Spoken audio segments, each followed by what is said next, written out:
इतिहास कभी मिथ्या नहीं हो सकता। इतिहास तो स्वयं एक अटल सत्य है जो काल चक्र के किसी पहलू में अंकित हो चुका है। किंतु इतिहास को मिथ्या बनाया जाता है इतिहास के तथ्य मर्दन का कार्य करते वामपंथी इतिहासकार और शिक्षाविद द्वारा। नमस्कार दोस्तों, स्वागत है आपका एक बार फिर सनातन इज अलाइव में। मित्रों, भारत की सदैव यह समस्या रही है कि यहाँ इतिहास के व्याख्याकारों में सबसे प्रभावी विद्वान वामपंथी थे। इन्होंने इतिहास को ऐसे प्रदर्शित करने का प्रयास किया जिससे पूरे भारतीय इतिहास जातिवाद और सामाजिक कुरीतियों से परिपूर्ण प्रतीत हो। वामपंथी इतिहासकारों एवं बुद्धिजीवियों की एक साझा समस्या रही है, इन्हें ब्राह्मण से अतः घृणा थी। ब्राह्मण शब्द सुनकर ही यह बुद्धिजीवी ऐसे विचलित हो जाते जैसे नेवले को देखकर सर्प। ब्राह्मण घृणा का ही परिणाम है भारतवर्ष के एक महान शासक का चरित्र हनन।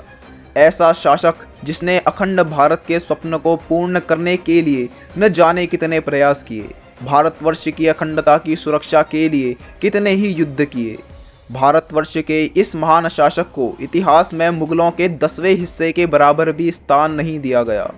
उसका अपराध इतना ही था कि वह एक ब्राह्मण था और उसने भारतवर्ष में क्षीण हो रहे सनातन धर्म की पुनः स्थापना का स्वप्न देखा। यह शासक थे पुष्यमित्र शुंग, जिन्होंने मौर्य वंश का सर्वनाश कर बिखरे हुए भारत को पुनः अखंड बनाया। आज हम इन्हीं महान शासक की महान गाथा लेकर प्रस्तुत हुए हैं, तो चलिए इनकी जीवन कथा को आगे बढ़ाते हैं।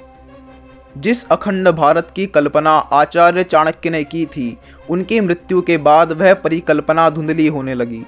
मौर्य वंश के शासक वैदिक धर्म के प्रति उदासीन होने लगे। चंद्रगुप्त मौर्य जैन धर्म का अनुयायी हो गया था। चंद्रगुप्त के पुत्र बिंदुसार ने स्वयं आजीविक संप्रदाय से अपनी दीक्षा ली। इसके बाद बिंदुसार का पुत्र अशोक राजगद्दी पर विराजमान हुआ। भयंकर हिंसा करके अपने साम्राज्य का विस्तार करने वाला सम्राट अशोक अहिंसक हो गया। उसने बौद्ध धर्म की दीक्षा ली। इसके बाद अशोक का पूरा जीवन काल बौद्ध धर्म के प्रचार प्रसार में व्यतीत हुआ। जब पूरा विश्व सीमा विस्तार के संकट से जूझ रहा था, तब अशोक की हिंसा ने भारतवर्ष की वीरता पर गहरा आघात किया। अशोक ने 20 वर्षों तक एक बौद्ध सम्राट के रूप में शासन किया। इसी कारण पूरे भारतवर्ष का शासन तंत्र निर्बलता की भेंट चढ़ गया। मौर्य वंश के शासकों का दूसरे पंथों की ओर झुकाव गलत नहीं था, यह उनका निजी विषय था। किंतु शासन तंत्र की सहायता से भारतवर्ष के सनातन धर्म को क्षीण करने का कार्य करना गलत था। भारतवर्ष के वैदिक अस्तित्व पर बौद्ध पंथ की शिक्षाओं को थोपना गलत था। भारतवर्ष अहिंसा की चपेट में आता जा रहा था।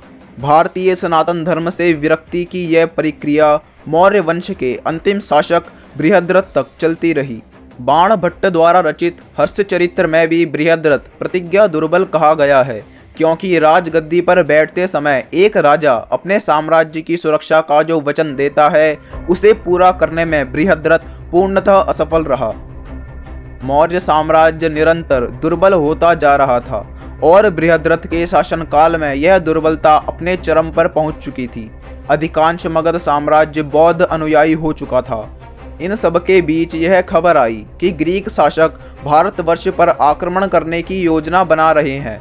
पुष्यमित्र शुंग, जो कि बृहद्रथ के सेनानायक थे, वह इस बात से व्यथित हो गए कि एक ओर शत्रु आक्रमण के लिए आगे बढ़ा चला आ रहा है और दूसरी ओर उनका सम्राट किसी भी प्रकार की कोई सक्रियता नहीं दिखा रहा। उन्हें अपने गुप्तचरों से शीघ्र ही यह सूचना मिली कि ग्रीक सैनिक बौद्ध भिक्षुओं के वेश में मठों में छुपे हुए हैं और कुछ बौद्ध धर्मगुरु भी उनके साथ सहयोग कर रहे हैं। इस सूचना से व्यथित होकर पुष्यमित्र ने बौद्ध मठों की तलाशी लेने की अनुमति मांगी, किंतु बृहद्रथ इसके लिए तैयार नहीं हुआ। इस बात से कुपित पुष्यमित्र शुंग ने अपनी जनेऊ राजसभा में उतार दी और यह प्रण लेकर निकल पड़े कि अब जनेऊ तभी पुनः धारण करेंगे जब अपनी मातृभूमि पर आए संकट का सर्वनाश कर देंगे। पंडित पुष्यमित्र सेना की एक टुकड़ी लेकर मठों की तलाशी लेने निकल पड़े। इस कार्यवाही के दौरान पुष्यमित्र और उनके सैनिकों की मुठभेड़ मठों में छिपे शत्रुओं के सैनिकों से हुई।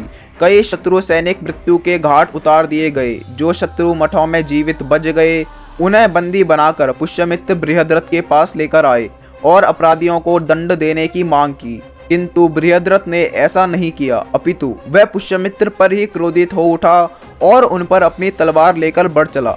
एक ओर शत्रु भारत विजय का कुस्वप्न लिए बड़ा चला आ रहा था और यहाँ भारतवर्ष का सम्राट अपनी सीमाओं की सुरक्षा में लगे सेनानायक से संघर्ष में लगा हुआ है।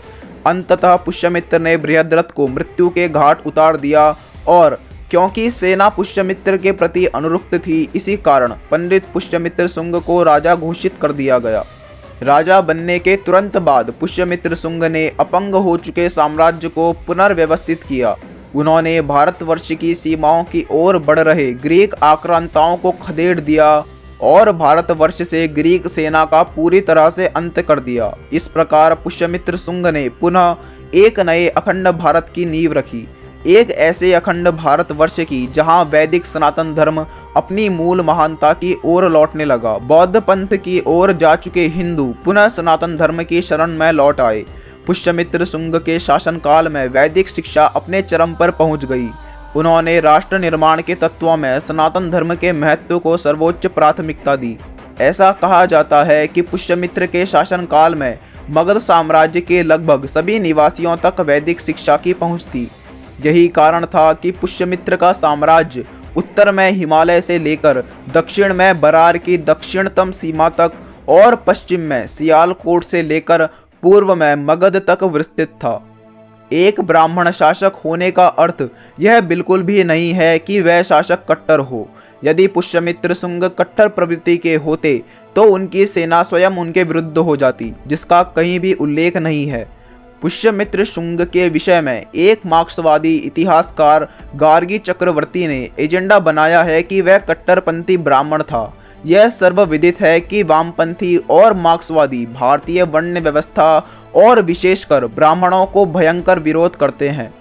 ऐसे में इनसे यह आशा नहीं की जा सकती कि ये किसी ब्राह्मण शासक का निष्पक्ष चरित्र चित्रण करेंगे। गार्गी किस प्रकार की इतिहासकार है, इसका पता इस बात से चलता है कि उन्होंने दिव्यावदान को आधार बनाकर पुष्यमित्र को कट्टर बताया है। अब बात करते हैं दिव्यावदान की। दिव्यावदान का अर्थ है दिव्य आख्यान। आख्यान को अंग्रेजी में नरेटिव कहा जाता है। इसका तात्पर्य है कि दिव्यावदान एक नरेटिव है जो बौद्धों के महान चरित्र चित्रण का एक माध्यम था। बौद्ध पंथ में अवदान साहित्य का अर्थ ही है किसी भी व्यक्ति का कथाओं के माध्यम से महान चरित्र चित्रण। अब यह विचारणीय है कि यदि किसी नरेटिव के माध्यम से बौद्धों का चरित्र चित्रण सकारात्मक रूप में किया जाएगा तो नकारात्मक कौन होगा? निश्चित रूप से वही व्यक्ति जिसका बौद्धों के साथ संघर्ष हुआ हो। वह व्यक्ति थे पुष्यमित्र शुंग। नरेटिव का अर्थ ही होता है किसी व्यक्ति या संगठन के पक्ष में अथवा विपक्ष में विचारों का निर्माण करना। पुष्यमित्र का बौद्धों के साथ संघर्ष कितना सत्य है, आइए इस पर चर्चा करते हैं। पुष्यमित्र शुंग ब्राह्मण अवश्य थे किंतु कट्टर नहीं। पुष्यमित्र के कट्टर न होने का सबसे बड़ा प्रमाण है वामपंथियों की लाडली इतिहासकार रोमिला थापर। रोमिला जी ने स्वयं अपनी पुस्तक अशोक एवं मौर्य का पतन, Ashok and the decline of the Mauryas में स्पष्ट रूप से यह कहा है कि पुष्यमित्र द्वारा बौद्धों के नरसंहार का कोई ठोस प्रमाण उपलब्ध नहीं है। अपनी पुस्तक popular controversies in world history में स्टीवन एल डेनवर भी यही संभावना व्यक्त करते हैं कि मौर्य साम्राज्य से मिल रही सहायता बंद होने के बाद बौद्ध पुष्यमित्र विरोधी हो गए थे। एटिन लैमोट, जो कि बौद्ध इतिहास के सबसे बड़े ज्ञाता थे, उन्होंने भी पुस्तक popular controversies in world history में कहा है कि महान बौद्ध विचारक और इतिहासकार भी इस बात की पुष्टि नहीं करते कि पुष्यमित्र बौद्ध विरोधी था अथवा उसने किसी भी प्रकार से बौद्धों का नरसंहार नहीं किया। आज भारत जाग रहा है और अपने वास्तविक इतिहास को जान रहा है। आशा है कि भारत के नागरिक अपने उस शासक को उचित सम्मान देंगे जिसके कारण भारतवर्ष का सनातन धर्म सुरक्षित रहा और आज भी अपनी चरम अवस्था की ओर बढ़ रहा है। पुष्यमित्र शुंग इतिहास में हिंदुओं के आदर्शों में अमर रहेंगे। आशा करते हैं आपको हमारे द्वारा दी गई जानकारी अच्छी लगी होगी।